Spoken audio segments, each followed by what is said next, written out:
Department, Dakshina Kannada. Mr. Sangamesh, District Minority Officer.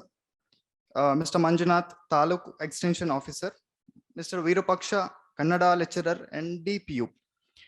So first of all, thank you so much for having me here this morning. And it's a great privilege and honor to be a part of this event. There are two reasons for that. First reason is I'm from this place itself. I'm a Dakshina Kannadiga and I'm a Mangalorean. So since last 5 years, I must have addressed hundreds of such sessions across the country.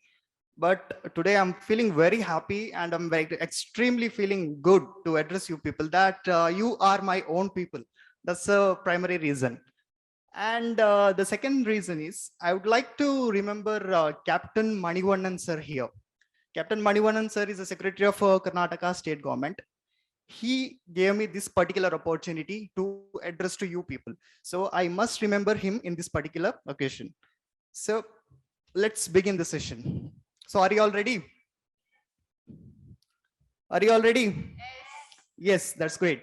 So before I actually start today's session, I have few requests. So will you abide by that? Will you abide by that? Yes, that's great. See, in today's session, I'm going to conduct an interactive session. It's not a one-way or the regular presentation kind of thing because you will get bored. So I want you guys to participate in an interactive manner. So are you ready? Yes. Come on, Dakshina Kannada. Are you ready? Yes. So as you all know, the topic for the day is awareness program on UPSC Civil Services Examination. Special importance to IAS, IPS and central government jobs. So what can you make out by this particular tagline or the heading itself? What topic I might be discussing here today? Yes? Yeah. Come on, you're free to answer. You don't have to fear anybody. You're free to answer. Yes, you can use the mic. You can. Yes. What is the purpose of gathering here this morning? Yes. Competitive exam. Yes. So we will be discussing about competitive examination. Then what else? Strategies. Yes, strategies. Then? How the exam will be conducted. Okay, then how the exams will be conducted. Any other answers from the first two rows? How to clear in first attempt. How to clear in first attempt. That's a very good, valid, very good answer. Any other? Many people don't know how to write, how to do, how to prepare for themselves. Okay, good answer. That's it. See, you must have observed how many IAS, IPS officers can you find from Dakshina Kannada and the coastal regions? How many are there? Very less. Very less, hardly few. We cannot even number the officers. So today I'm here to change that mindset of the Dakshina Kannada aspirants. And I want you guys to take up all these particular examination, particularly UPSC IAS examination, IPS examination, and all the government examination of the country. So shall we begin? Yes. So please proceed with the first slide. Today, we will be discussing broadly everything about UPSC Civil Services Examination. What is Civil Services Examination? What is Civil Services Examination? Yes, no, KS is a state level. It's a something different concept. IAS, IPS, and all those services are called Civil Services Examination. So we will also be discussing about various other examinations conducted by UPSC, Union Public Service Commission, and we will also learn about combined defense services. So how we will get into Indian Army, Indian Air Force, and Indian Navy. So we will be discussing those things. And at the same time, we will be discussing about AR. What is AR? Any idea? Any idea? Assam rifles. We will be studying how to get into Assam rifles. We will be studying about how to get into BSF, Border Security Force. We will be trying to understand about CISF, Central Industrial Security Force, CRPF, Central Reserve Police Force, ITBP, Indo-Tibetan Border Police, National Security Guard, SPG, and Sashastra Seema Bal. So we will be studying everything about these concepts and how to get into these services, being a Dakshina Kannada aspirants. Okay. Then we will also try to understand about RAW and IB and the difference between RAW and IB. So what is RAW? Any idea?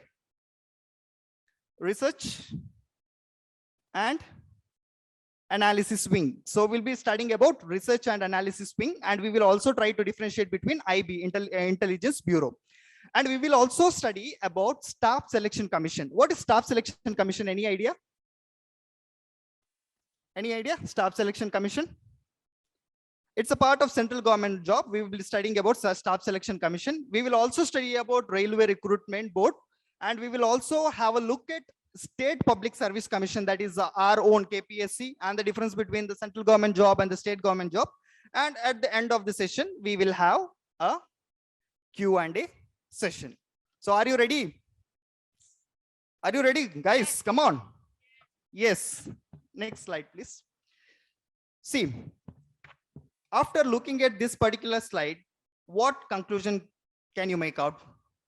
Please have a look at the slide and just tell me, what do you understand by this particular slide? Do you want me to take up session in Kannada language? You all are comfortable in English, right? Right. Okay. So after looking at this particular slide, please tell me what conclusion can you come? What do you understand by looking at this particular slide?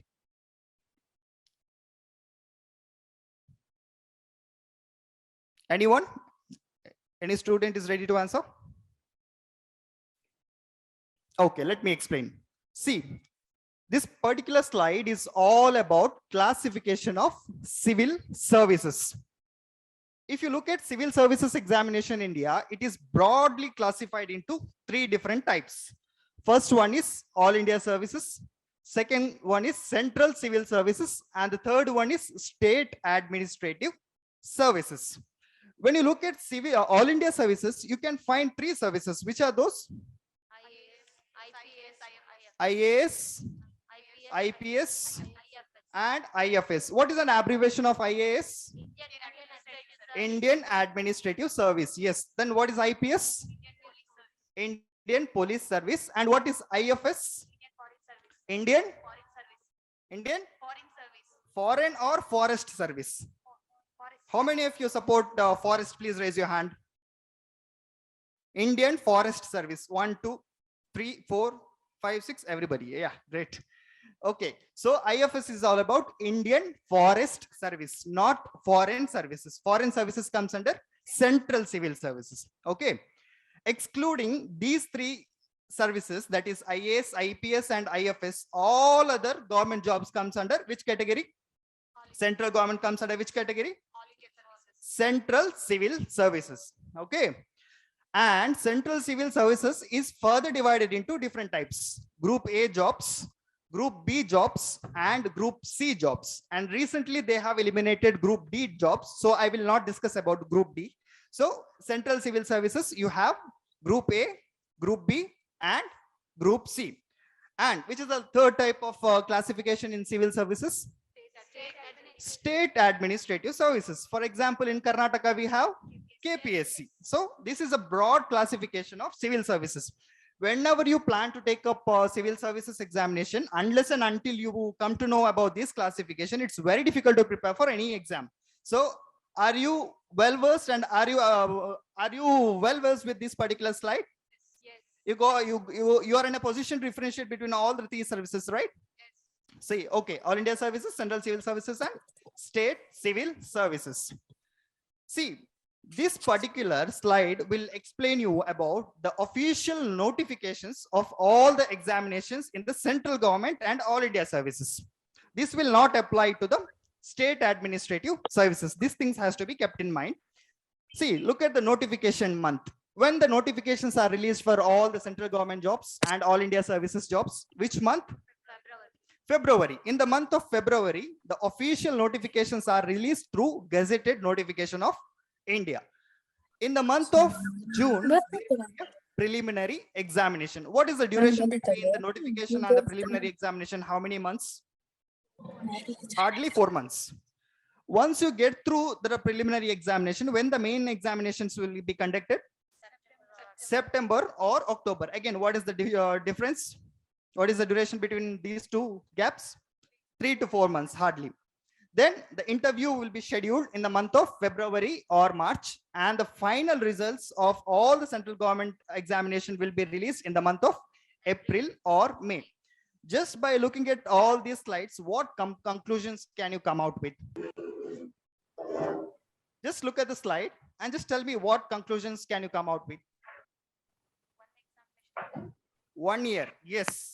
If you want to get through the examination process, you have to dedicate at least 14 months. So the entire process will take 14 months, starting from the notifications to the final results. So it's a very, very easy to crack all the examination. We need not think that it takes lots of years and all those things. Just if you are fully prepared, if you are confident enough to get through the examination, it takes just 14 months to complete that process of that particular year. Am I clear so far? Any doubts? Yes, next slide, please. If you want to write any examination in India, there is something called as eligibility criteria. Am I right? What is the eligibility criteria to get into the government jobs? If you want to fill an application, what is the minimum degree required to fill an application? I'm talking about central government, all India and group A jobs. What is the minimum eligibility criteria? What? Graduation. Graduation in any degree, be it BBA, be it BCom, be it BA, be it BSc, or any degree, MBBS, MDS, BDS, or anything. Just a bachelor's degree is sufficient to apply for an examination. Now, if you look at the slide very carefully, what can you understand?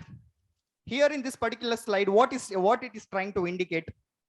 Here, what it is trying to describe basically? Age group and age limit. Yes. See, if you look at the slide, all those who come under general category, the maximum age group to apply for an examination is 32 years. See, whenever there is a word maximum, there should be minimum or the entry level. What might be the entry or the minimum age group for applying for the government jobs, central government jobs? 21. 21. Okay. Any other answers? After graduation. I'm asking about the age group. Any number, specific number? 21 is the right answer. If you are a graduate with any bachelor's degree, if you fulfill the 21 years of age group, and if you come under general category, you are eligible to apply for civil services examination. And all those who come under general category, you have got how many attempts? 6 attempts. What does it mean, 6 attempts? What do you mean by 6 attempts? What do you understand? If you are unable to get through the examination, government gives you 6 opportunities to clear the examination. So that is all about general category people. Next comes OBC. What is an abbreviation of OBC? Other backward caste. See, all those who come under OBC category, the maximum age group is how much? 35. And the maximum total number of attempts? 9 attempts. So what difference can you make between the general category and the OBC category here? Yes, OBC category will get 3 more attempts, plus the age limit is also increased by 3 years. So that is the difference between the general category and OBC category. Am I clear so far? Yes. So the next type of category is SC and ST. What is the full form abbreviation of SC and ST? Scheduled caste and scheduled tribe. See, the maximum age group for the scheduled caste and scheduled tribe is how many years? 37. And the number of attempts? Till the age limit. So now you can differentiate the difference between the general category, OBC category, and SC and ST category. Am I clear there last? Am I clear? Any doubts so far? Yes. And the last type of category is disabled category. So this is a special type of category. It is reserved only for the disabled candidates. Here, the maximum age limit is 42, and they don't have any number of attempts. I think it's 9 attempts. Recently, the official notification have come up with the 9 attempts. So these are the eligibility criteria to get into All India Services and Central Civil Services. Okay, I've done so far. So I want any student to tell me about these things. Who will answer? Any one student, because I want to test your attentiveness. Yes. What do you understand by this? I have explained everything so far, and I just want you to repeat. So it will have a positive atmosphere, and the students will also be attentive. Yes,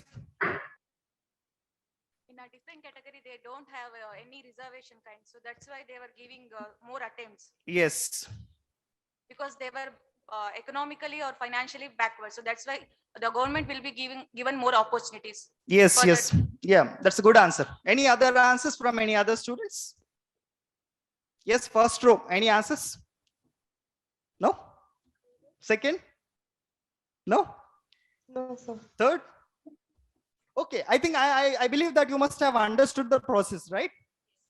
So far, everything is clear. Any doubts? No, everything is clear, right? Please proceed for the next slide. So now we will get into UPSC. What is UPSC? Union Public Service Commission is a constitutional body of Government of India. The primary responsibility of UPSC is to conduct examination to recruit candidates into the All India services and the central government jobs. At the same time, it is the highly responsible for recommending aspirants or the officers for the higher promotion, selection, demotion. Everything is done by the UPSC. Next slide, please. See, the agenda for today's session is awareness program on civil services examination, special importance to IAS and IPS examination, right? So if you want to write IAS and IPS examination, you must follow this particular pattern given by the UPSC. See, in UPSC Civil Services Examination, it is broadly divided into 3 different stages. First stage of UPSC Civil Services Examination is, what is that? First stage in Civil Services Examination, what is that? Primary. Preliminary examination. I think I have already shown you the official notification date. There the month is when the preliminary examination is conducted.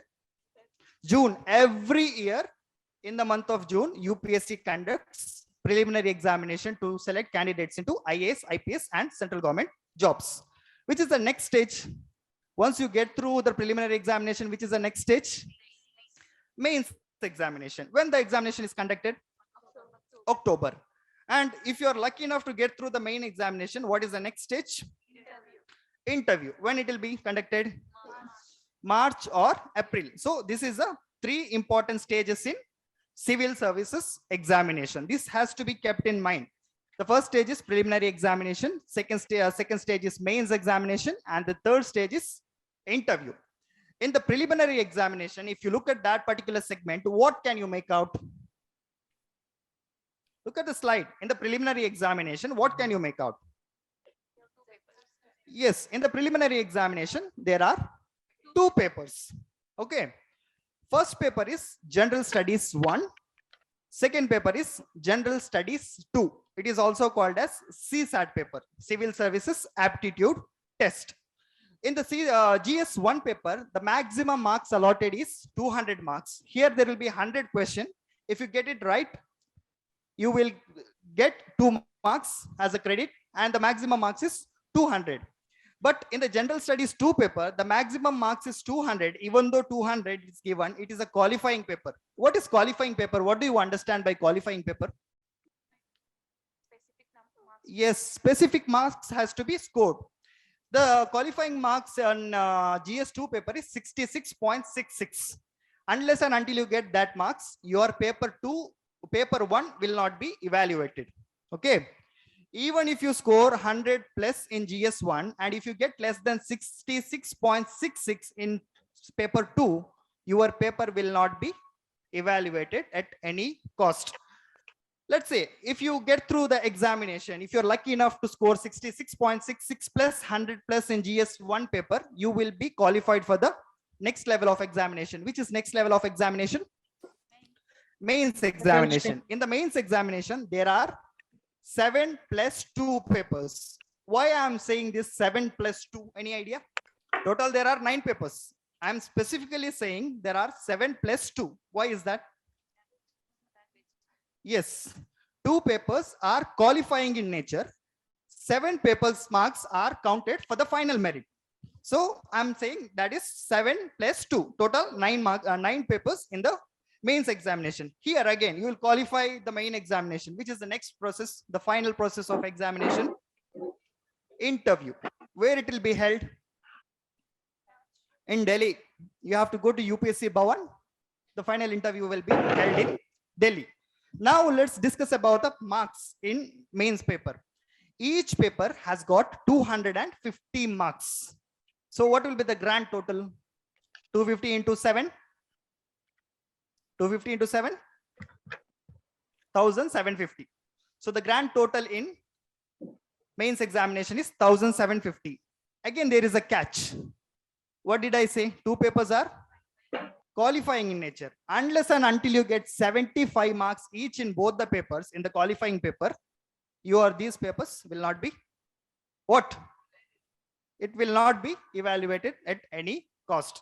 Am I clear so far? And in the qualifying paper, English is a compulsory language. You have to choose English at any cost. And in the second qualifying compulsory paper, you can choose any regional language. Generally, we Karnataka, Kannadigas choose Kannada. Malayalis choose Malayalam paper, and so on. It goes. It depends upon the states. So far, are you clear with the process, prelims and the mains? Then the interview. What is the maximum marks in the interview? 275. So what is the grand total? If you club all this together, 1750 plus 275, what is the grand total? 2025. Can anyone tell me, out of this 2025, what would be the first rank holder marks in the last 5 years? If you take an average of the first rank holder, the last 5 years, what would be the total marks? 1000. You're shocked?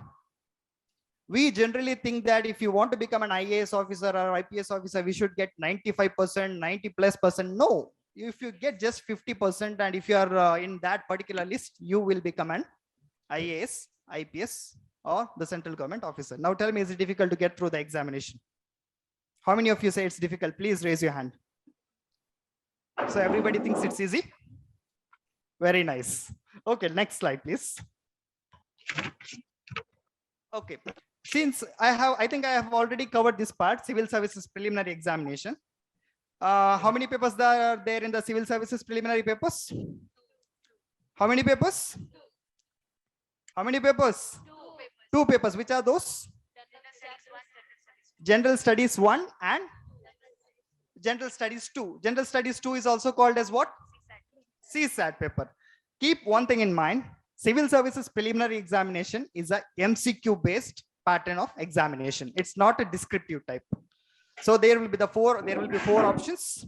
You have to choose the right answers. A, B, C, D. Out of A, B, C, D, you have to choose either A, B, or C. Am I clear so far? Next slide, please. So this is nothing but the brief explanation about the two papers. GS1, 200 marks. The maximum allotted hours is 200. Again, the paper 2 is all about GS2 CSAT paper. Here again, 2 hours. So the maximum marks allotted is 200.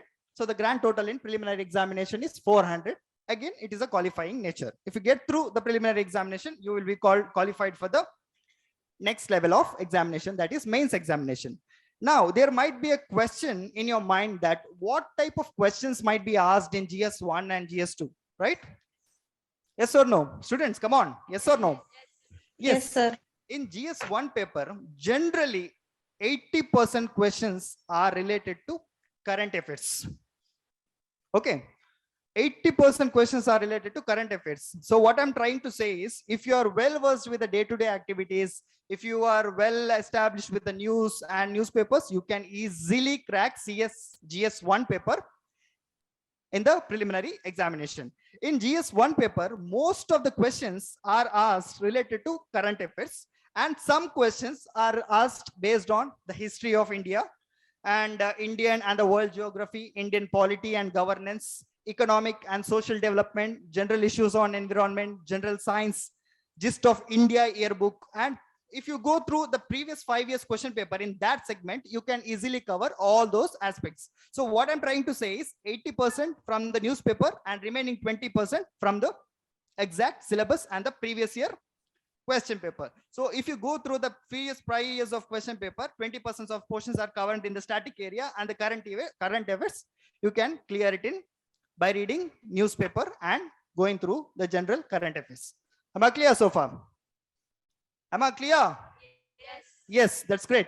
So that is all about paper 1.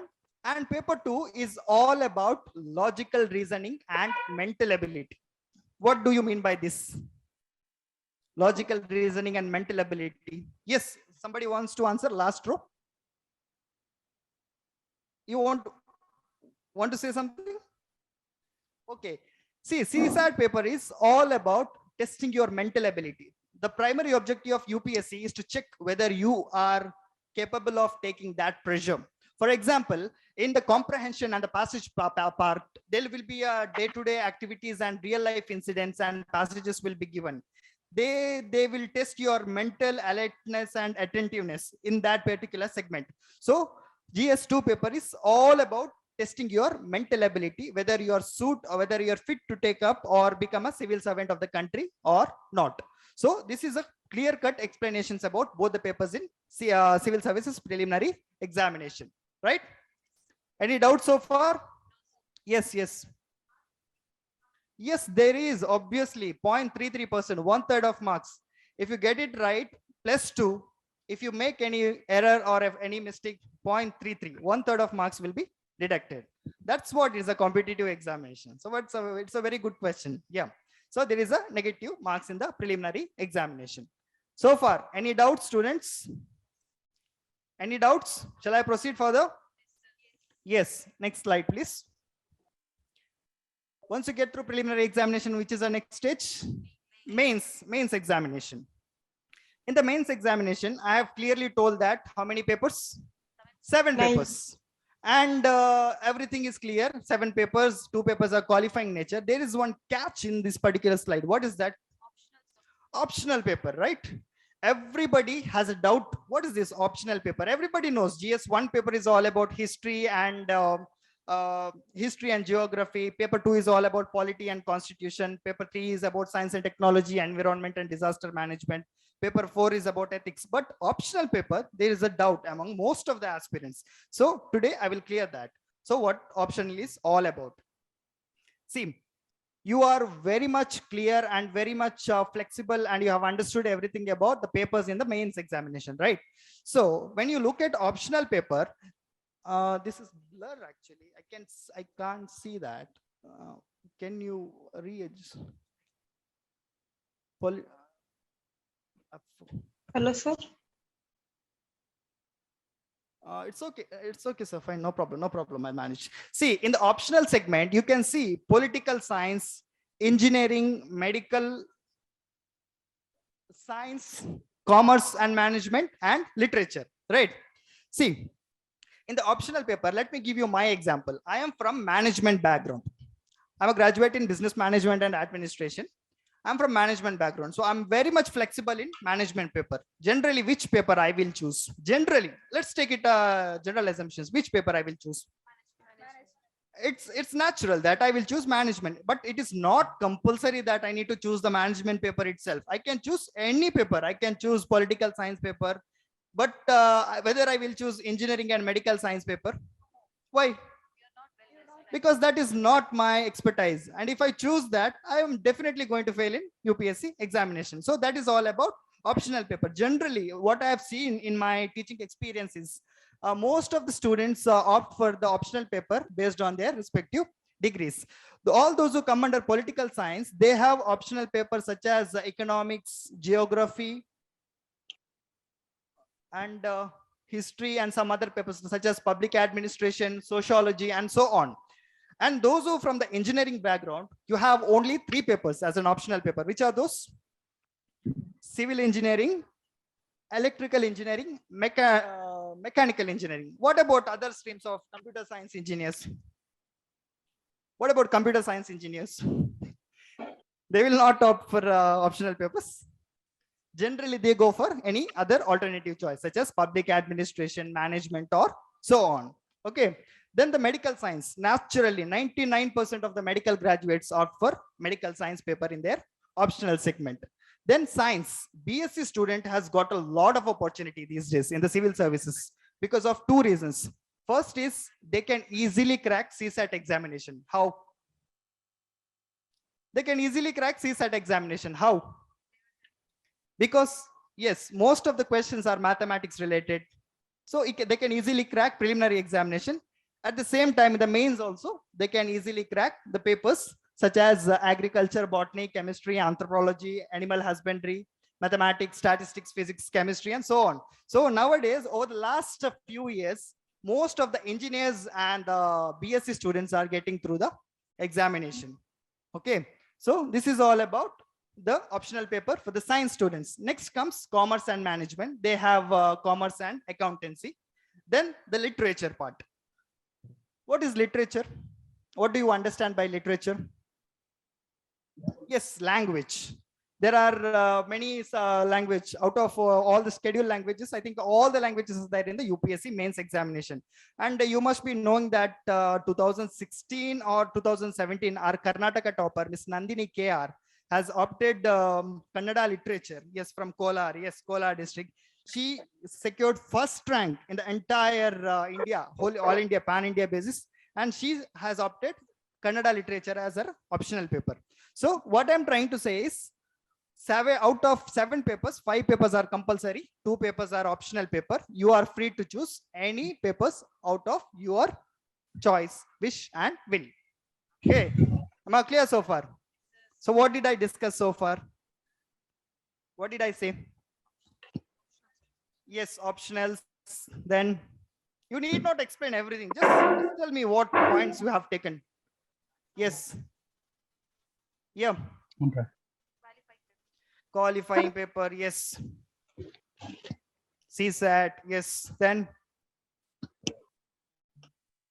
so far, I believe you all are clear and flexible with whatever I have explained, right? Yes or no? Yes. Yes. Please proceed for the next slide. Once you get through the main examination, what is the next level? Interview. I've already told you that the interview is going to be conducted in Delhi. What kind of questions would be asked in the interview? Any idea? No, sir. What kind of questions are asked by the UPSC panelist in the interview? Any idea? No, sir. Personality? Personality related questions. Okay. Then what else? Current affairs. Okay. Then what else? Then what else? When you fill your application for the prelims and the mains examination, there is something called as DAF. DAF stands for Detailed Application Form. In the DAF, you submit everything about your interest. Let's say somebody says, I'm very passionate about swimming as a hobby. The first question by the UPSC panelist will be, explain me the different types of swimming, different styles of swimming. Okay, such questions are asked in the UPSC interview, and those questions are related to your DAF. You yourself is providing the information to the UPSC panelist to ask such questions. So what I'm trying to say is, whenever you fill application for UPSC, try to make it as simple as possible.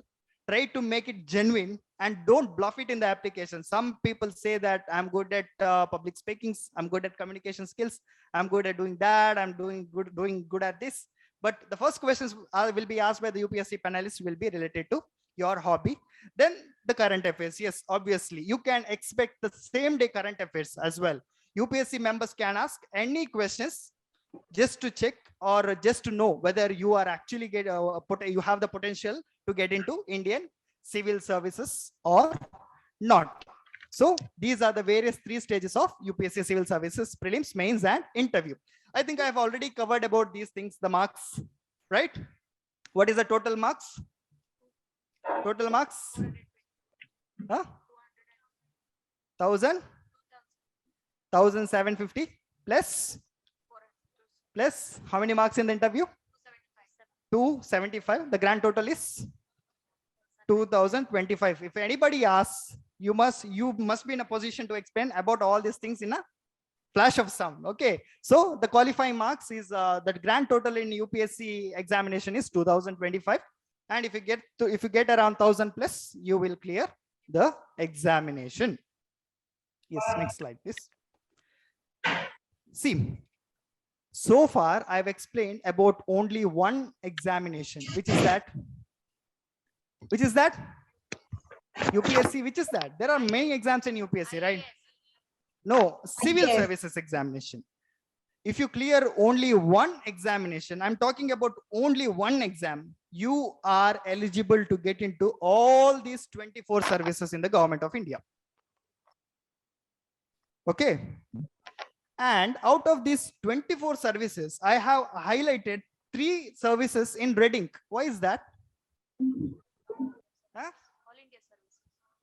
All India services. So this is a clear-cut differentiation. Generally, 99%. Nowadays I won't say it's 99%. When we were when it was our time, it was 99%. Now 90% of the students will generally go for top 3 services. Whenever you fill the DAF application, your first preference will be IAS, second will be IPS. Some will apply for IFS, Indian Foreign Services, and it completely depend upon their interest, wish, and will. So I want you guys just to go through all these 24 services once at a glance, please. Which is the first services? Yes, now it's time to speak. Which is the first services in UPSC Civil Services Examination? IAS, Indian Administrative Service. Which is the second one? IFS. Indian Forest Forest service. Service. Forest. Okay. Then the third one? Indian police service. Indian Police Services. Then Indian foreign service. Indian Forest Services. From 4 services onwards, it's all a central services, central government group A services.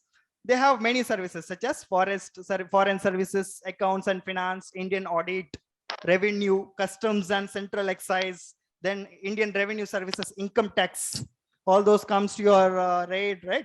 So all those people write this particular examination itself. Then Indian postal services, Indian civil account services, Indian railway traffic services, Indian railway account services, Indian railway personnel services, and many such services. So basically what I'm trying to say is, if you clear one examination, you all are eligible to appear in these 24 services, and you can become an officer of any of these services of your choice. Now, there is a twist and there is a catch. How the services are allotted? How the services are allotted?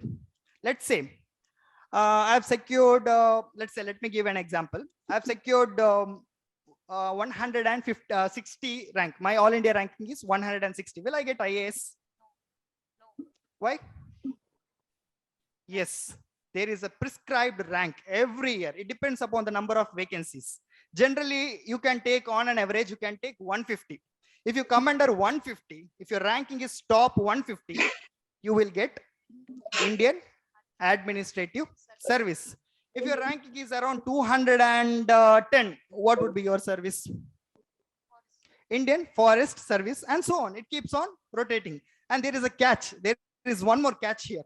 There is a reservation for so and so category of people.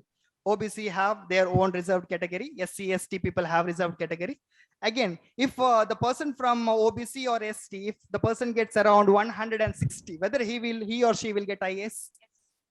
Yes, because they have the reservation in the Indian Civil Services as per the Constitution of India, right?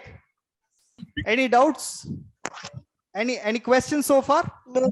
I hope you all are familiar and you have understood whatever I'm trying to convey you. Yes or no? Yes. Next slide, please. Just look at this particular slide. Let's say tomorrow you study really hard, you get through all the process, you clear prelims, you clear mains, you clear interview, and you become IAS officer tomorrow. What would be the first posting after training and the probationary period? What would be your designation, first designation after an IAS? See, once you clear examination, once you get through the probationary period, service is allotted based on 2 different categories. It is divided into central civil services, and some positions are filled in the state governments. Suppose if you get a state cadre, let's say if you get Karnataka cadre, what would be the first posting? What would be your first designation if you become an IAS officer? Will you get Principal Secretary of State directly? Why? There is some hierarchy. in the central government jobs. Once you clear your IAS examination, your first posting will be sub-divisional magistrate, SDM, right? After gaining some experience and expertise, you will be promoted as additional district magistrate. And after that, it comes district magistrates in small districts. Once you get the expertise in the small district, you will be promoted as a district magistrate in the larger district, like our Dakshina Kannada. Then it comes divisional commissioner. And the next level is principal secretary of states of different organizations of the state government. Then the chief secretary of the state government. This is considered to be the topmost civil servant in the state government. Who is that? Chief secretary. So these are the various stages which has to be followed in the Indian administrative services in the which segment? State government. Now the same designation, the same experience and the same expertise, if you get into the central civil services, what will be your initial posting? Under secretary. Okay, then you will be promoted as deputy secretary, then joint director, then the director, then the joint director of union ministry, then additional secretary, then the secretary of union ministry, and the last one is cabinet secretary of India. Whenever you write UPSC examination, whenever you write any examination, always aim for additional secretary or the cabinet secretary. Okay. Why I'm saying this is a district magistrate is a small entry level job in front of whom? Chief secretary, additional secretary. There are n number of departments, n number of organizations, n number of authorities, n number of people will be working under you. So whenever you write civil services examination, always aim to become, always try to reach the secretary level. So here there is a catch. If you want to achieve till the secretary level, when you should become IAS officer, at what age? If you become an officer at 32, 35, can you reach till the secretary level? No. I'm not saying it's impossible. There might be the promotions, but it's difficult. So if you want to become, or if you want to reach to the level of additional secretary, the chief secretary, or the cabinet secretary, you have to get through the examination at a very young age. We think that, okay, there are attempts. We will clear it next year. We will do some part-time jobs. We will get into some other activities. We will do that. We will do this. No. If you want to, if your dream is to become the secretary, if your dream is to reach to the level of secretary, you have to get through the examination at a very, very young age. Right? Sounds interesting or boring? It's interesting. Yes. So this is an entry level position of which officer? IA. Yes. Next slide, please. Now comes our Singham Babu. What is that? IPS, Indian Police Service. Again, the police department is broadly classified into two different types: state police and central police. Generally, 99%, the central polices are directly recruited from the UPSC Civil Services. So all those who are cleared IPS Civil Services Examination will directly become the assistant superintendent of police. After experience, initially there will be 1 star on the shoulder. Then after 1 year, he or she will be promoted as an assistant superintendent with 2 stars. Next is deputy superintendent of police, DSP. How many stars? 3 stars. Next, additional superintendent of police, emblem. Then superintendent of police, or Dakshina Kannada we have, right? Superintendent of police, 1 star with the emblem. Then senior superintendent of police, 2 stars with the emblem. And these people are responsible for recruiting all these state government police authorities. Then the next comes deputy inspector general, DIG, with 3 stars and a emblem. Then inspector general with a sword and an emblem with a star, and additional DGP or the Director General of Police. Again here, when you aspire to become IPS officer, always dream of becoming or reaching till the Deputy Inspector DIG or the IG level. Sounds interesting? What you should be doing if you want to become an IG? Clear examination at a very young age. That's it, as simple as that. Again, there is one more catch here. If you get through the state examination, if you, let's say tomorrow you clear state police service examination and you become any officers, like let's say you become an inspector. Can you reach till the age of, can you reach till the Director General? You can, but it's very, very difficult. The competition is very high.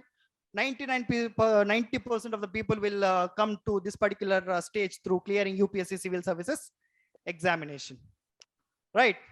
So after listening to this particular session, what conclusion, what assumptions can you make? What results can you, what have you taken of this particular thing? Can you tell me what you understood? Yes, that's a takeaway point. If you want to reach, if you want to rule the India in a bigger scale, always clear examination at a very young age. So this was all about IAS and IPS examination. So far, I think I have covered 40% of the session's topics. Now tell me, any doubts in the IAS and IPS? Any doubts? I think students, you people must have known how to get into IAS, IPS, right? Any doubts? If you have any doubts, please raise your hands. Any doubts? No? Yes, yes. Good afternoon, sir. Good afternoon. Yeah, you have been mentioned about an optional paper. Yes. So there is a lack of law paper in that. Yes, yes. So could Yeah, you law please- is a part of optional paper. Yes. Yes, yes. Is Law. it- Yeah, because that particular slide, it is not there. Yes, law is optional. Law is, in fact, if you're a law student, I think 60 to 70% of the portion is already covered. And all those who are from LLB, I think you know everything. See, you have covered Indian Constitution, Yeah. you have covered Indian polity, almost all the sections, all the IPCs and current affairs is a part of your syllabus. 60 to 70% are already done in your college itself. But, And but still there is some categories, right? yes, yes, there is some categories, there is some reservations. So that's what it is called as competitive examination. Without that catch, there is no fun in playing that game, right? So that for that reason, it is given as a competitive examination. And sir, and you have been mentioned about the what allotment about IAS. Hmm. So in state level allotment, you have been mentioned what district magistrate and all. Hmm. And in places like Kerala, we can see the district collectors and all. Yeah, So yeah, what's the difference? it's same. It's just a designation, district collector and district DM and DC, right? Yeah, yeah. So yeah, it's same. It's both the designation is same. And there is nothing much to differentiate. The same position, the same authoritative power, right? Any other questions? Shall I proceed further? Yeah. So far we have studied about IAS and IPS. Now let's get into various other examinations conducted by whom? UPSC. Yes, come on guys. Yes, UPSC. We have covered civil services examination. UPSC also conducts exams for engineering services. Whether I can write that examination? Why? Yeah, I'm not an engineering graduate. I don't know anything about engineering. So I'm not eligible. Only the engineers are eligible to write engineering civil services. Same applies to the combined medical services examination. Only the doctors can write that particular examination. Now, the catch is, can the engineers and the medical students write both these exams, civil services and this exam? Yes or no? Yes, they can write the examination. Next comes combined defense services. What is defined services? What do you understand by this? Defined services, defense services, sorry. What do you understand by this? Indian Army, Indian Navy and Indian Air Force officers level group A recruitment is done by UPSC itself. Then the National Defense Academy examination. What is the age group to join NDA, National Defense Academy? 16.5 to 19.5. Basically, which category of students? 16.5 to 19.5. Which category of students? PU students. PU students can write National Defense Academy examination. Same applies to Naval Academy examination. And even UPSC conducts special class railway apprentice examination. And there is one more examination conducted by UPSC, Indian Forest Services. That particular examination is aligned with the UPSC preliminary examination. Okay. Then the Indian Economic Service and Indian Statistical Service examination. Who can write these exams? Huh? Accounts, management, economics, and all those people can write Indian Economic Service examination. And combined geoscientist and geologist examination. Whom can write this exam? BSc graduates with a geology major. Then Central Armed Forces Assistant Command Examination, CAPF, Assistant Command Group A examination is conducted by UPSC. So how many exams altogether? UPSC? There 24 plus here. How many? How many? Yes. Next slide, please. Yes. Combined Defense Services examination, I think I've already explained. It's all about the recruitment process of getting into Indian Army, Indian Air Force, and Indian Navy. And that particular examination is conducted by UPSC, and all the Group A level is conducted by the UPSC itself. Right. Next, please. Here, Assam Rifles. Now let's get into a very, very interesting topic, because these topics are barely neglected by most of the aspirants. Tell me, Assam Rifles, what is the purpose? What is the purpose of Assam Rifles? What is the main objective of Assam Rifles? Soldiers working in border. Borders of which area? Which area? Himalayan region. Okay, Assam and Himalayan region. But to get into in Assam Rifles, who is the topmost authority? Who conducts exams? Who conducts exams? Whether it is UPSC or any other organization? Huh? No, not Ministry of Defense. It is SSP. Such a Staff Selection Commission is given an authoritative power to conduct and examination and the selection process to these particular organizations. In the examination process of UPSC, we have 3 stages, right? Prelims, mains, and interview. Here, the selection process is different. We have a physical test, written test, skill test, medical test, and merit list. What is that? Why those additional tests are conducted? Why additional tests are conducted? Because they have to work in field. They have to tackle all types of counter terror attacks.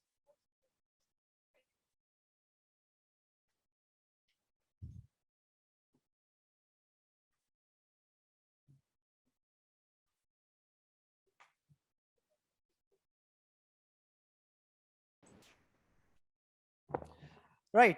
So if you want to know more information about how to get into Assam Rifles, please log on their official website, www.assamrifles.gov.in. Next slide, please. Next comes Border Security Force. What is the primary objective of Border Security Force? What is the primary objective of Border Security Force? Safeguarding the borders of Pakistan and Bangladesh. Similarly, they have a very tough selection process. They have physical test, written test, skill test, medical test, and once you get through all this process, there will be a final merit list. And this is an official website of BSF, bsf.gov.in.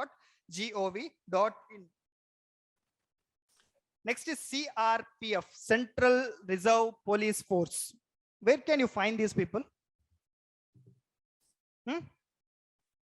CRPF officers, where can you find these people? airports, ports, right? So this is also a central government job, and it comes under Ministry of Home Affairs, and they have a very tough selection process. They have physical test, written test, skill test, medical test, and once you get through all this process, you will be qualified to get into CRPF officer. Next, CISF. Where can you find these people? CISF officers, where can you find them? Various infrastructure projects, big projects of the central governments, right? Even CISF come under Ministry of Home Affairs, and they have the similar selection process. They have physical test, written test, skill test, medical test, and the merit list, final selection. And the official website of CISF is cisf.gov.in. Then Indo-Tibetan Border Police. What is the primary objective of these people? Borders of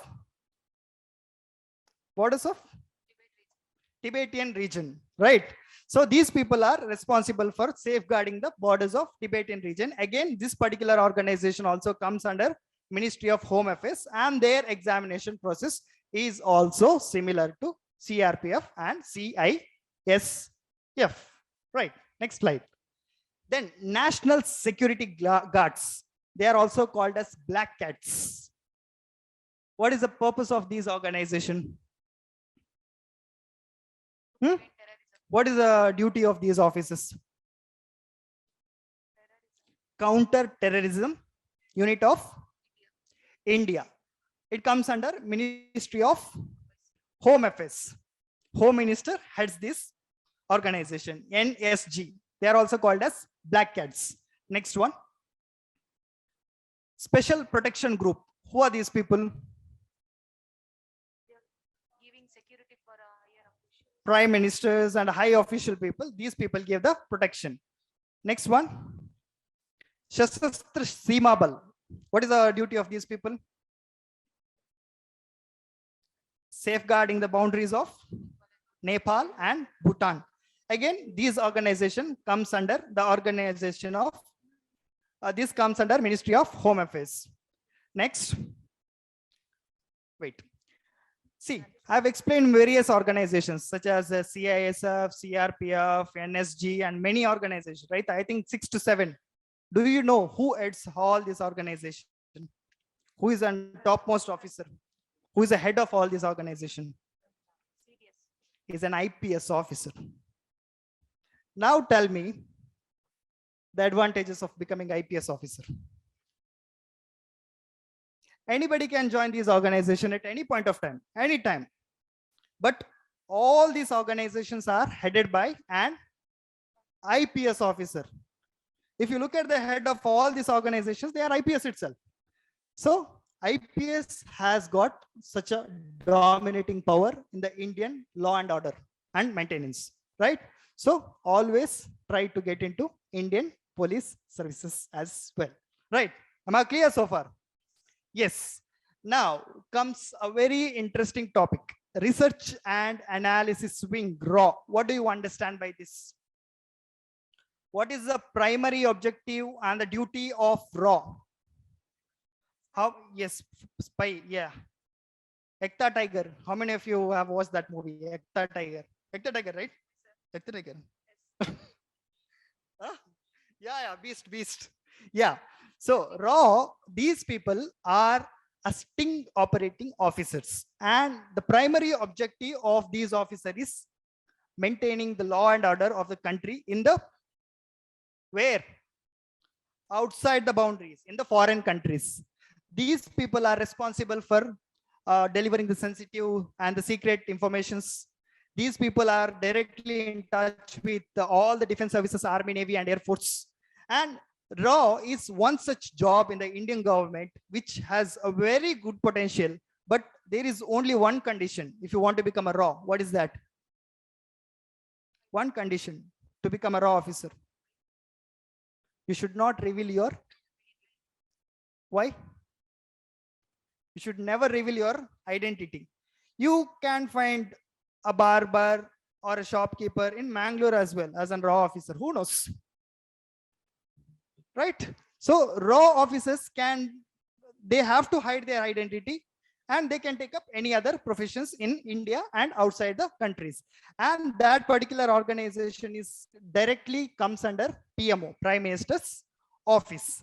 And the selection process of raw officer is based on internal recruitment. What is internal recruitment? Whether tomorrow can I become a raw officer directly? If I go to PMO and say and apply that I want to become a raw, whether they will take me in? Why? One is a secret. Second is an internal recruitment. Again, here there is a catch. Who is headed by raw? Who might be the head? Most of the cases. Again, IPS officers. Okay. So you know the importance of IPS officers. Next one. IB. What is IB? Similar to raw, but there is a small difference. What is that? Same duties, same responsibilities, same recruitment process. Even they are IPS officers and some civilians as well. Everything is same, but there is a small difference between raw and IB. What is that? Huh? Huh? Yes, that's an answer. Raw officers are outside the country. Intelligence Bureau officer within the boundaries of the countries. Okay, right. So take the slide. Okay. So these were everything about the central government jobs in Group A category, right? How many categories are there in the central government jobs? I've told you at the very beginning. Group A, Group B, and Group C. D is eliminated now. Now only there is 2. Group B and Group C left out, right? All those government jobs in the central category with Group B and Group C is recruited by Staff Selection Commission. These things have to keep in mind, right? Next slide. These are some of the various exams, commonly known exams conducted by SSCs, that is combined graduate level examination. Only the graduates are eligible to write this examination. The next type of exam conducted by SSC is secondary level examination. Who can write this examination? 10+2. Yes, 10+2. Then junior engineering in the Group B and Group C category. Junior Hindi translator, SSC GD constables, multitasking staffs, selection posts, SI, sub-inspector in the Central Police Organization, and stenographer. Basically, what I'm trying to say is, all those central government employees comes under B and C category is recruited by these people, SSC. So far, how many organizations we have dealt with? How many organizations we have dealt with? 2. Which are those? UPSC and SSC. UPSC is for Group A, SSC is for Group B and Group C. I hope that you all are very familiar so far. You are with me, right? Yes, sir. Yes or no? Yes, sir. Yes, that's great. Next, please. Here comes a dominating authoritative power in the central government. Railway Recruitment Board. What is the unique feature of this particular recruitment board? Any idea? Being an Indian, we must feel proud that our Indian Railway Recruitment Board is one of the largest employer in the world. It has got millions of employees. Millions, yes. It is one of the largest employer of the country, because railway is a separate wing in the government of India. It has got its own budget. It has got its own recruitment policies. It has got its own examination structures. And the railway exams are broadly classified into 4 different types. First one is non-technical category. Generally, all those clerks and officers comes under non-technical. And one more type of the RRB exam is technical. What is the difference between non-technical and technical? What is the difference between technical and non-technical? Guys, come on. Technical is related to all those scientific wiring, all those things, right? So technical and non-technical. Generally, 90% of people are in non-technical and the technical category as well. Then next comes RRB Junior Engineer Examination. So all those engineers, civil engineers can write this particular examination to construct that bridge, the railway gauge, the meter gauge, the broad gauge, everything, so on, list goes on. So all the engineers can write this examination. That particular examination is commonly called as JE examination in RRB. Next comes loco pilot. What is loco pilot? Who are those people? Huh? Huh? Drivers, yes. Train drivers, right? Yes, those people are called as loco pilot. Then RRB Group C. So here, what is the unique feature of RRB? When you compare SSC, when you compare UPSC, what is the unique feature here? It has 4 exams. It has got its own authority, and it is one of the largest employer in the world. If you put together all UPSC, IPS and IAS officers, you will not match the number of employees in Railway Recruitment Board. Right? Am I clear? Yes, next please. Okay, so far we have, I think you must have understood everything about the central government jobs, right? Now, my direct questions to you is, what do you understand the difference between the state government jobs and the central government jobs? Please answer. What happened? Sleeping? Tired? UPSC will be conducting yearly examinations. Yes, yes. Come on, yeah, correct. And KPS is not for yearly. exactly, that is a very valid point. Generally, UPSC conducts exam year after year. But if you look at KPSC notification, it is once in 3 years, 4 years, 2 years, depends. And there is a loophole in which KPSC, recently you must have gone through the breaking news. There is a very big loophole in KPSC. KPSC is trying really hard to fill these and to not to make all these things, but KPSC has got a little bit loophole. But whereas in UPSC is very, very transparent, right? So this is one major difference between UPSC and KPSC. Then what are other difference as per the content part? Think guys, come on. I think I have covered most of the central government part. So now it's your turn to answer me in the state government part. State UPSC, all the central government examination have transparency, sir. Where, who? There, okay. All the UPSC exams have transparency because there is no need of, don't have corruption and all. In Right. Karnataka, recently they were seeing PSI examination, SDFA. Yes. They have so many corruptions. Now it will be. Yeah, I got the breaking point. news. Yeah, I got the point. It's a very valid point. Sometimes in KPSC, I don't say it's like top level jobs, but there is a loopholes in the state government jobs. But whereas in the UPSC, it is fully transparent, no loopholes, no corruption, no bribe, nothing. It's purely based on your merit. If you get through the examination, nobody can stop you from becoming the officers in the central government. But whereas in the state, I'm not talking only about Karnataka state government. I'm talking in general, all the state, including Kerala, Tamil Nadu, Maharashtra, everything, right? So this is a clear-cut difference between state level jobs and central government jobs. And there is one more important difference between the UPSC and KPSC. What is that? Syllabus is less. Syllabus is very, very less in KPSC. I'll tell you something very interesting. If you prepare UPSC examination, you can write any examination in India. Yes, I'm not kidding, guys. I'm very serious. If you write UPSC, you will cover all the syllabus of all the government examination in India. If you prepare for UPSC, you can write state level examination. You can write all those examinations which I have mentioned, like RRB, SSC, everything, all the examination, including bank examination, including our net teachers recruitment, KSET, everything. So UPSC covered all the syllabus. When you compare the syllabus with the state level government job, it's very limited. Then one important difference everybody is missing out. What is that? Huh?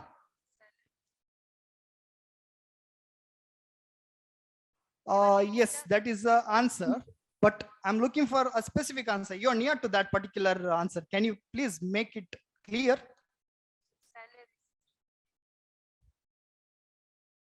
In UPSC UPSC examination they were holding. Karnataka, yes. KPSC officers have authoritative power only within the jurisdictions of Karnataka. But whereas UPSC people All India. all over India, they can work in any part of the country. Still, one more difference. You're missing it, guys. Come on, think. Mangalore, Dakshina Kannada, come on.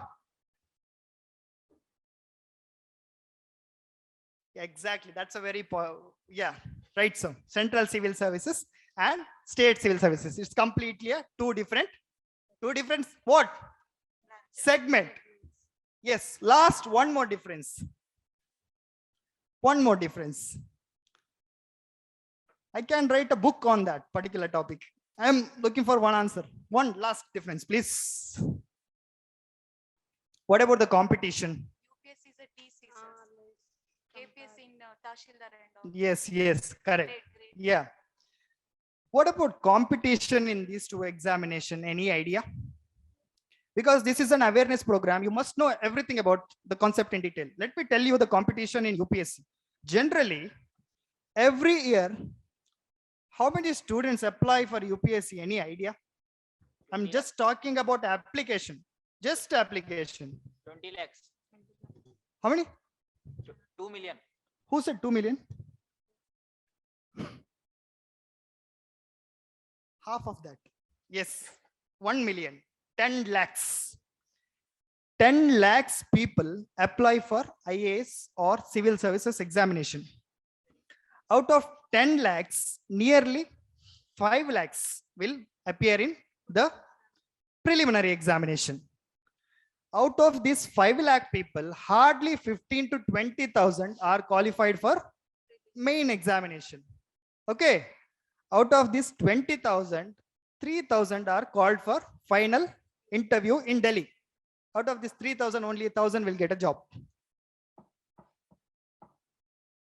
Look at the competition. So now tell me, what is the success ratio in UPSC? 0.1%. But it's not at all impossible to crack UPSC examination. It's very, very, very easy to crack UPSC. At the end of the day, you need only one post. You need not think about all those 10 lakh people and so on.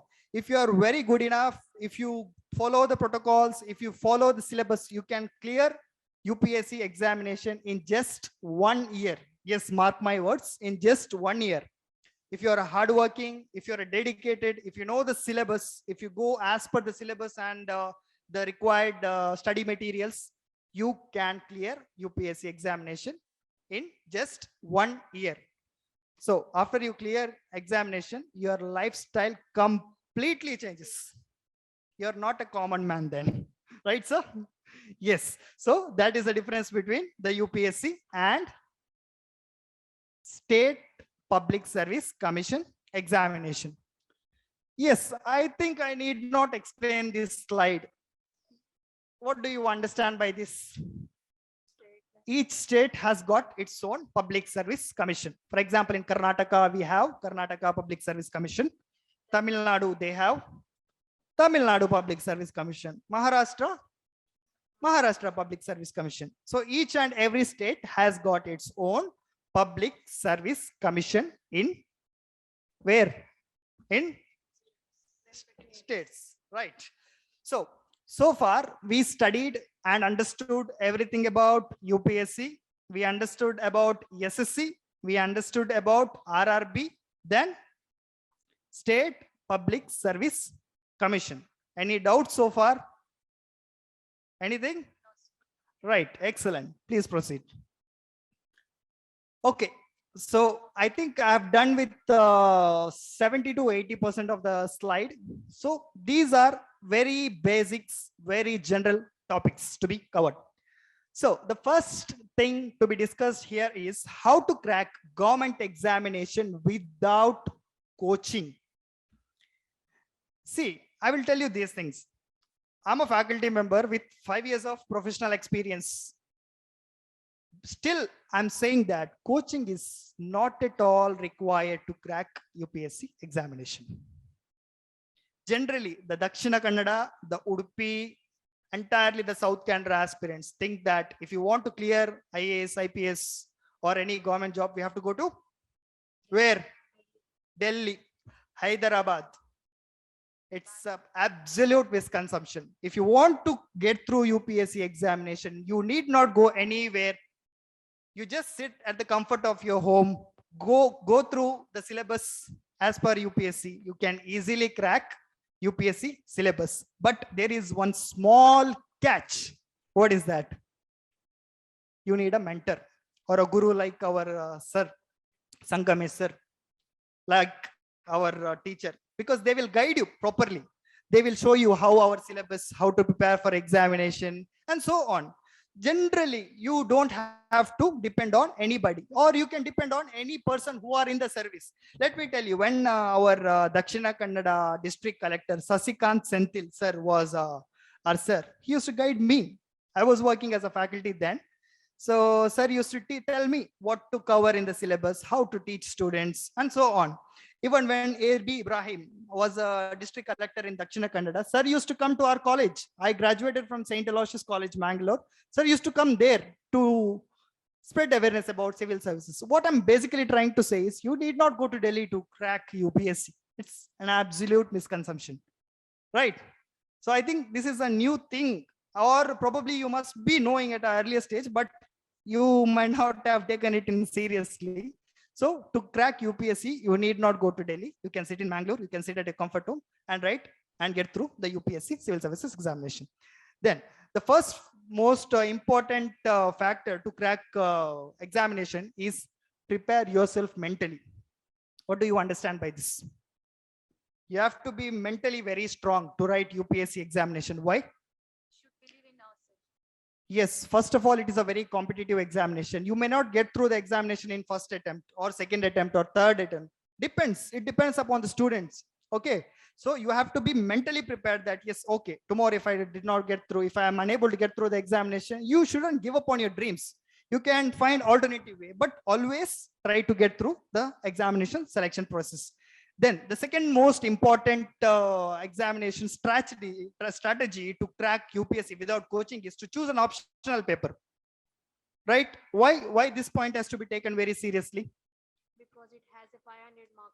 Yes, because it has a 500 marks. Who said that answer? Please raise your hands. Yes, that's a very, very valid point. Most of your final marks are naturally decided based on your optional paper.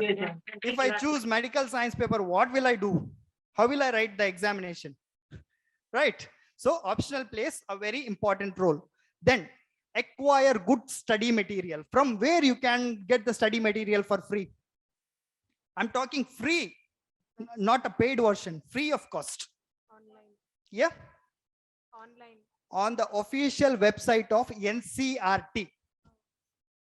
If you go to NCRT official website, you will get n number of study materials for free of cost. Plus, there are various government websites like PIB, Press Information Bureau, then the Kurukshetra, the Yojana, then the Ministry of Information and Broadcasting, all those websites, you can get all the study materials related to UPSC and any government examination for free of cost. You need not pay hefty amount in lakhs to the coaching center to get the study material, right? Coaching institution has become a business. Nowadays, education has become a business, and we should stop that. Even though I'm a faculty member, my bread comes from the coaching institute's fees or the salary. But it's not a right way to steal the money from the public in lakhs. Nominal amount is fine. 10,000, 20,000, 30,000 is fine. Lakhs doesn't worth. Okay. So coaching is an substitute option. Then go through the syllabus. You don't have to study everything under the earth or under the sun to get through the examination. There is prescribed syllabus for each and every examination. If you go through that particular syllabus, you can easily get through any examination in India. Then make a study plan. What do you understand by this? Basically, make a timetable. Then build discipline to your life. What is this? You need not study 24 hours. You have to take break. You have to watch movies. You have to go to your friends and family. Have some enjoyment. So follow your lifestyle in a very good manner. Then revise regularly. At least 2 to 3 hours revision is a must. Then take mock test. What is mock test? It's just like a dummy examination. So you will come to know about the practice and assessment. Then stay updated with current affairs. From where you can stay updated with the current affairs? Newspaper. I would highly recommend you to read the Hindu newspaper, and that too particularly the editorial column in page number 12 and 13. If you cover this part, you can write any government examination. You need not read the entire 16 pages or the 24 pages of newspaper. So please go through the editorial column. Then always groom yourself, think positive, have a very good lifestyle. I've seen most of the guys who are preparing for civil services with the thick beard with the length of nearly 6 to 7 centimeters. No, not required. Life is all about having fun. After all, this is just an exam. If you are good enough, if you are a potential, you can crack the examination. You need not put or isolate yourself in a room or do all such activities. So these are the various points. If you follow these points strictly in your life, you can crack any examination, not only UPS, without coaching in India. Am I clear? Right? Yes. Next slide, please. Tips to clear any government examination. So far, it was related to government examination. This is just corresponding points. The first point is understand examination structure. For example, if you prepare for KPSC, can you attempt UPSC? Not possible. Yes, possible, but in a different manner. On the contrary, if you prepare for UPSC, can you attempt any other examination? Yes. Right. So always understand the examination structure. Then read newspaper regularly. I suggest you to read only the Hindu newspaper, not any other paper. Because those who have cleared all the toughest examination in India read only the Hindu newspaper. Even I follow that paper on a regular basis. Then always read NCERT textbook from class 6 to class 12. Right? You need not read in English, Hindi language books. Just concentrate on EVS, science and mathematics, 6 to 12. Then stay updated with general knowledge. Watch a genuine news like Lok Sabha TV, Rajya Sabha TV. You will get a good number of information from there. Then the most important point is to make a basics clear. Unless and until you know a plus b whole square, you cannot solve the complicated problem, right? So always make your basics clear. Then always think like an officer.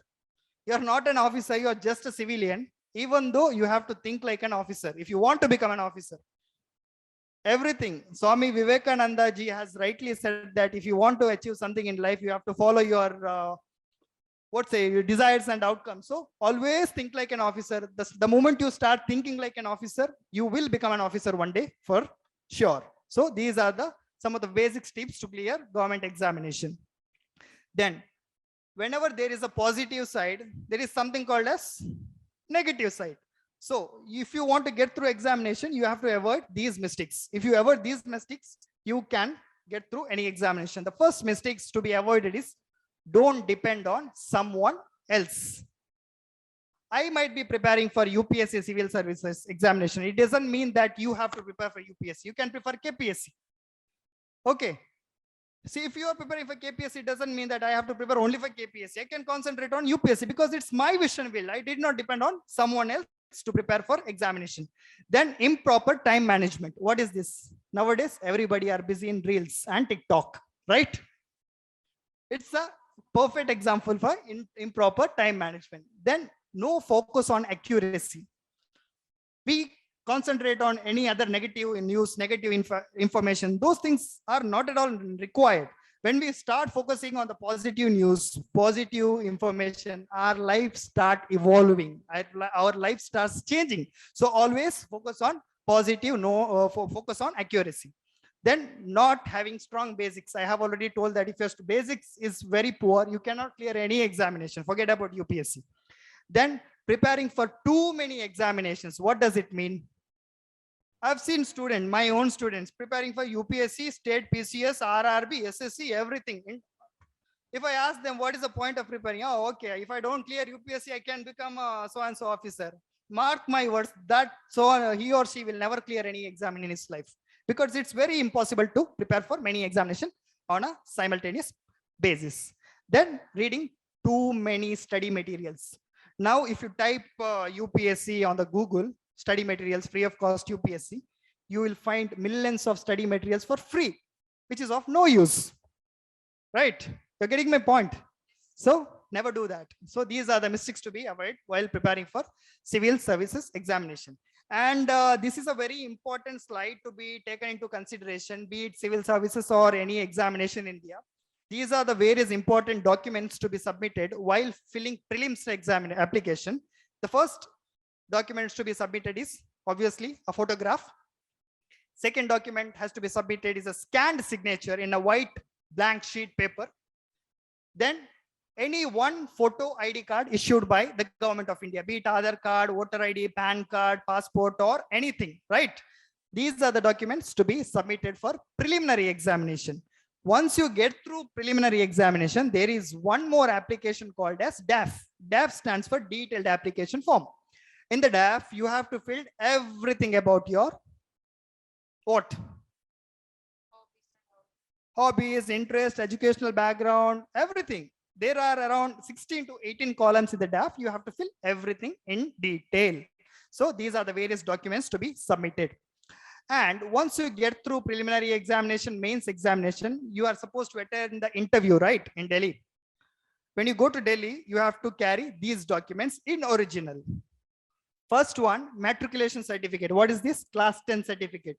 This certificate is used to verify your date of birth, your father's name, and your mother's name. Whenever you fill your application, it has to be at par or as per the class 10 certificate. Then degree certificate, naturally to check your graduation. Then printout of e-summon letter. This is given by the UPSC at the end of the examination process. Then the government issued photo ID card, whichever ID you have submitted while submitting prelims application, right? The same ID has to be carried. And the 2 recent passport size photographs. Then next one is support in age relaxation. Suppose if you come under some reserved category, you have to carry those certificate as well. Then if you come under OBC and SC, ST category, you have to carry these certificates in English language, not Kannada language. Kannada language certificate is not accepted in the central level.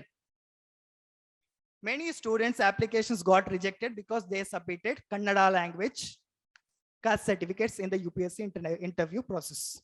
This has to be kept in mind. Generally, 95% of Karnataka aspirants, be it from Dakshina Kannada, Udupi or anywhere, I've never seen people reaching till there, but still people from Karnataka get their certificates in Kannada language. And I'm sure that our sir and the district administration in Dakshina Kannada and the Zilla Panchayat will spread this message to all the aspirants in Karnataka that the certificates required by UPSC is in which language? English language. I'm tired. Okay, right. So these are the documents needed for UPSC personality test. Now, everything is done for the day. What are the benefits of getting government job? Should I explain? Yeah. First is job security. If you become IAS, IPS, nobody can remove you from the job. Only the President of India has an authoritative power power to remove you from the job, unless and until you submit your resignation or death. That is a secondary option. Only the state level officers can, or the ministers and the higher authority can maximum what they can transfer. That's it. Nothing can be done. Nobody can remove you from the job if you become a central government employee, IAS, IPS. Then second one, good salary. Obviously, everybody works for money, right? Yeah, be it IAS officer, IPS officer, KS officer, everybody wants money. At the end of the day, Gandhiji smiles at us. If Gandhiji doesn't smile, we will be crying throughout our life. So good salary. The salary package given by the government job is extremely high in the central government and even in the state government. As per the 7th Pay Commission, it is very good with all the modern amenity and facilities. Then the health insurance and mediclaims, everything is taken care by the government. Then allowance, you get everything, fuel, car, that, this, thing, list goes on, everything. Then housing benefits, vacations, yes, even the government provides vacations. When it comes to IAS and IPS, the government sends its officers on a foreign tours to the countries like London, USA, America, Japan. At the same time, government is also sponsoring for higher studies if you are interested in top universities like Oxford, Stanford, MIT, and so on. So government is providing all these facilities. Then social security, then retirement benefit. The best benefit is X status. Forget about all these things, money, that, this thing, everything. That tag X IAS, X IPS, that remains with us throughout life, throughout with our life. That itself is a sense of satisfaction. So these are the few benefits. I can talk about this topic for us together. So let's not do that today. You all are tired, I know. So please proceed with the next slide. See, after delivering such a session for and about, I think, sir, it's 1.5 hours. Yeah. Please tell me, pursue a career in government service. How many of you say you are interested to become a civil servant? Please raise your hands after listening to this session. Oh, Dakshina Kannada, man. Only 1, 2, 3, 4. Only so many people. Raise, yeah, come on, not this. I cannot see. If you are interested, raise, yes. Okay, nice. So, career in civil services has got a very good potential. Let me give you one simple example. I think I need to wind up now because it's too late. Let's look at an life of politician, be it MLA, MP, president, prime minister, whoever it may be. What is the tenure period, service period? 5 years. Maximum if the government comes, again, re-election, 10 years. Let's say one more time, 15 years. What about IAS officers? If you become IAS officer at the age of 30 years until your retirement, 60 years, 30 years, 30 years, you will be living like a king. So that is an advantage of becoming the civil servant, right? So that's me again. So that's about my basic profile and my credentials. So that's all about done. Take out the. So that's all about today's session, guys. I think I have covered, and I made my effort to make sure that you take away something from me from today's session. And I want you to spread this message to 10 more students. I think here there are 30 to 40, right? So just multiply by that and ask them to share this to the 10 more students. So we can actually contribute to the economy in a larger manner from a Dakshina Kannada district. Before I actually wind up, I request everybody to raise for a minute and I want you to take a pledge. Please do that. Everybody, because this will have a very positive impact on your mind and it will actually benefit you throughout your life. Everybody, please raise for a minute. I want you to repeat after me, whatever I say. So shall I start? Yes. Okay. Are you ready? Yes. Yes. Please raise your right hand. Close your eyes. Repeat after me. I promise to serve my country Promise to serve my country to the best of my ability, to the best of my ability, to live up to the ideas to live up to the ideas of my alma mater, of my alma mater, to be firm in my faith to be firm in my faith and trust in God, and trust in God, to work to work and to pray for unity, and pray for unity, peace, peace and progress in my country, and progress in my country, to use my education to use my education and experience and experience to help the less fortunate, to help the less fortunate, and to see in my life and to see in my life to be pure and sincere, to be pure and sincere, seeking the highest good seeking the highest good in all the things in all the things worthy worthy of my model. of my model. Jai Hind, Jai Karnataka. Thank you so much. It was pleasant talking to you all, especially the Dakshina Kannada Mangalorians. Thank you so much. Thank you, sir. ಈಗ ನಮ್ಮ ಈ zoom ಕಾರ್ಯಕ್ರಮಕ್ಕೆ ಸಂಗಮೇಶ್ ಅಲ್ಪಸಂಖ್ಯಾತರ ನಿರ್ದೇಶನಾಲಯದಿಂದ ನಿರ್ದೇಶಕರು join ಆಗಿರ್ತಾರೆ. ಅವರಿಗೂ ಸಹ ಈ ಕಾರ್ಯಾಗಾರಕ್ಕೆ ಸ್ವಾಗತವನ್ನು ಕೋರುತ್ತೇನೆ. ಈ ಕಾರ್ಯಾಗಾರ ಕುರಿತು ಒಂದು 2 ಮಾತನಾಡಬೇಕಾಗಿ ಕೇಳ್ಕೊಳ್ಳುತ್ತೇನೆ.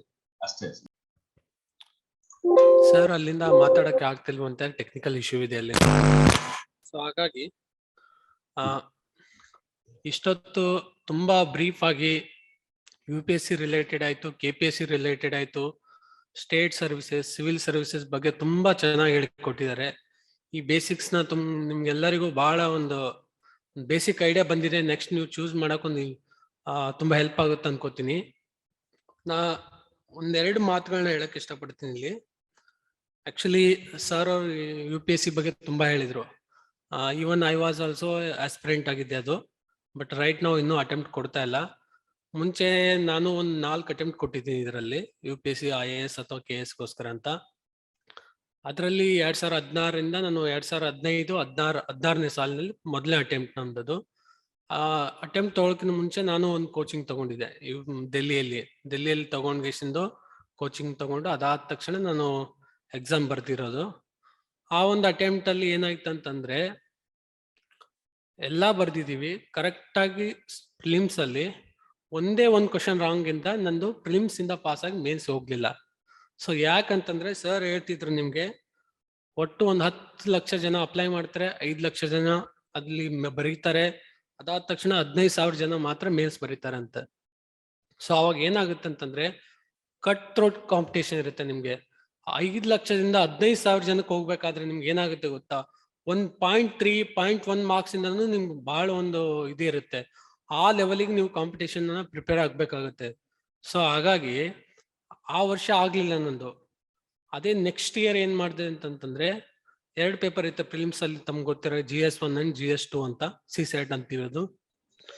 GS1 ನೆಕ್ಸ್ಟ್ 2017ರಲ್ಲಿ ಬರಿಬೇಕಾದ್ರೆ GS1 ಕ್ಲಿಯರ್ ಆಯ್ತು, ಬಟ್ ಆದ್ರೆ CSAT ಆಗ್ಲಿಲ್ಲ. CSAT ಇವೊಂದು ಇಟ್ಸ್ ಏನು ಕ್ವಾಲಿಫೈಯಿಂಗ್ ಪೇಪರ್, ಜಸ್ಟ್ 66 ಮಾರ್ಕ್ಸ್ ಅಂತ ಹೇಳಿದ್ರು sir.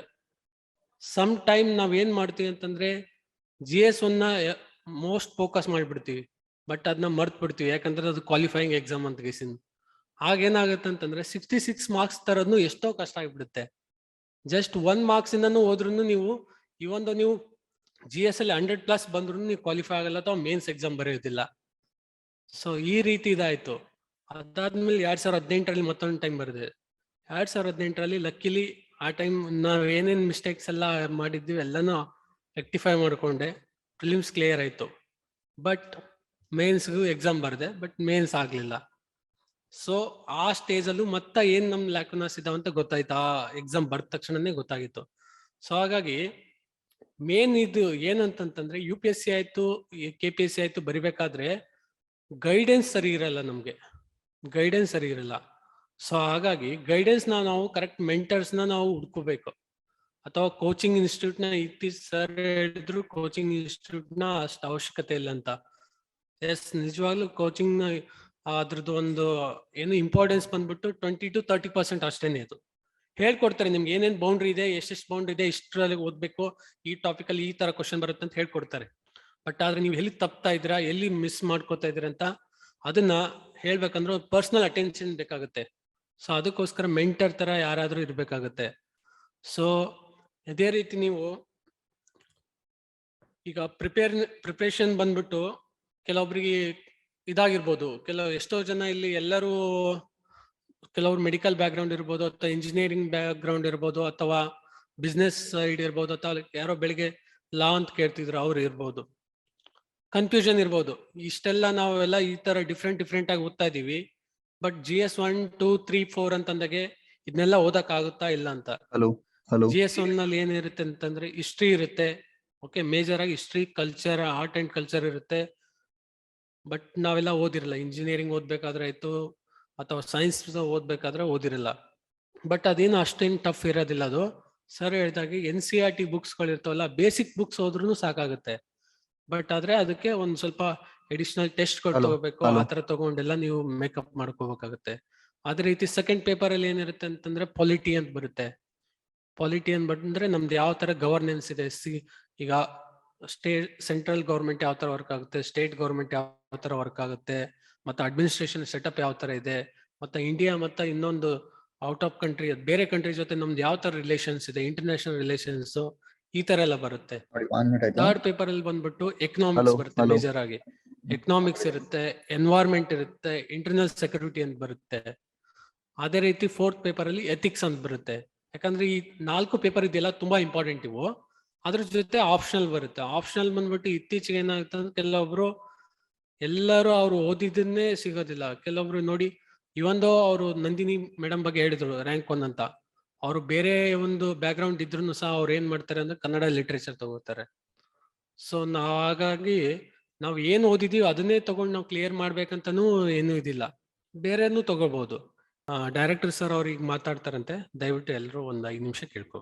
Sir, actually, I was, there, in the meeting, Zoom meeting, throughout the, session. Actually, it was a very wonderful, information, sir, actually. So this is what, our, students will have to require, for, seeking their bright career in future. So, ನಾನು ಸುಮಾರಷ್ಟು aspects ನೋಡಿದಾಗ ಏನಿತ್ತು ಅಂತಂದ್ರೆ, the information is of very complete and very inspirative and motivative also in this regard. So I'm extremely thankful on behalf of the department. I'm extremely thankful for your excellent narration of the information with regard to the UPSC as well as the KPSC services, sir. Actually, thank you so much on behalf of the department, and we look forward to have more and more such cooperation and from your end, sir. Actually, so we are very thankful for your the presence and devotion of time with regard to this one. So we are extremely thankful for your valid presence and also for conducting this awareness program with regard to the civil services. Thank you so much, sir. Thank you so much on behalf of the department. We will meet again, sir. Dear friends, I would like to say a very important message. I must say that our Director of Minorities, Dr. Shivkumar sir, he's a gem of a person, because he's working really day and night to give the best of his support and guidance to the minorities in Karnataka state. So I request all the friends present here to spread this message that Director of Minorities is always with us, especially the Dr. Shivakumar sir and the entire team, our Sangamesh sir. They're working really day and night to give us the best of best facilities from the government, both at the central as well as state level.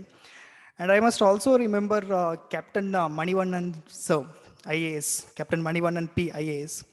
He's a secretary to the Karnataka government. Sir is another gem of a person. You rarely find such kind of civil servants in the state like Karnataka. Sir, whenever you convey him the message that you want to do something to the society, something to the economy, or something to the people of Karnataka, sir readily comes forward and gives and generates n number of opportunities to give and spread the message to the larger audience of Karnataka.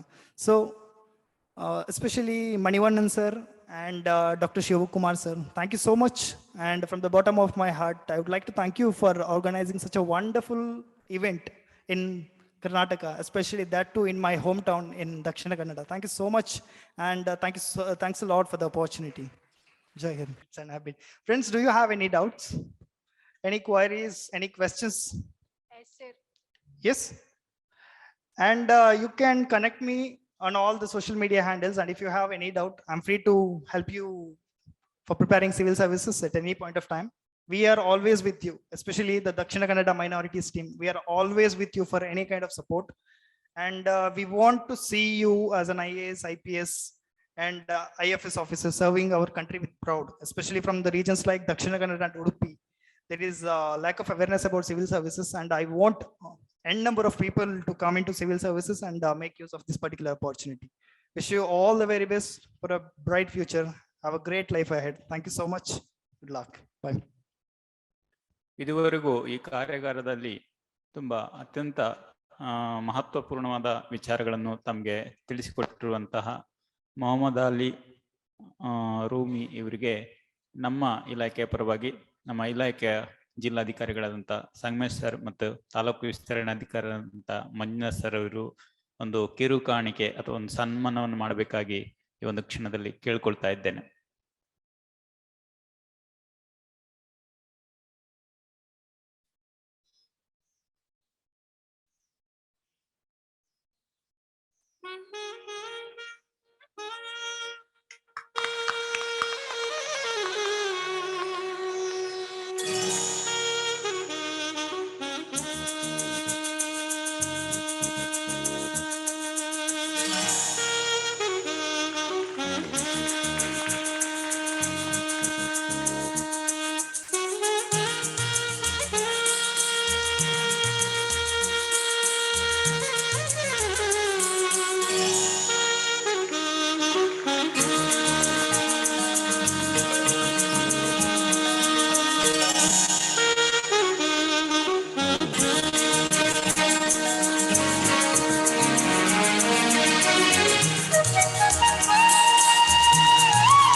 ಪ್ರೀತಿಯ ಒಂದು ಕಿರುಕಾಣಿಕೆಯನ್ನು ಸ್ವೀಕರಿಸಿದಂತಹ Mohammed Ali sir ಅವರಿಗೆ ಧನ್ಯವಾದಗಳು. ಹಾಗೆ ಈ ಒಂದು ಸರ್ವವನ್ನು ಮಾಡಿದಂತಹ ನಮ್ಮ ಜಿಲ್ಲಾಧಿಕಾರಿಗಳವರಿಗೂ ಮತ್ತು ತಾಲೂಕು ವಿಸ್ತರಣಾಧಿಕಾರಿಗಳಿಗೂ ಇದರಲ್ಲಿ ಭಾಗವಹಿಸಿದ ಎಲ್ಲರೂ ಕೂಡ ಧನ್ಯವಾದಗಳನ್ನು ತಿಳಿಸ್ತಾ ಇದ್ದೇನೆ. ಈ ಒಂದು ಎಲ್ಲರೂ ಸೇರಿ ಒಂದು ಗ್ರೂಪ್ ಫೋಟೋ ತೆಗೆಸಿಕೊಳ್ಳುವಂತ ಒಂದು ಸಂದರ್ಭ, ಎಲ್ಲರೂ ವೇದಿಕೆಗೆ ಬರಬೇಕಾಗಿ ಮಕ್ಕಳಲ್ಲಿ ಕೂಡ ಕೇಳಿಸ್ಕೊಳ್ತಿದ್ದೇನೆ. ಎಲ್ಲರೂ ಕೂಡ ಬನ್ನಿ.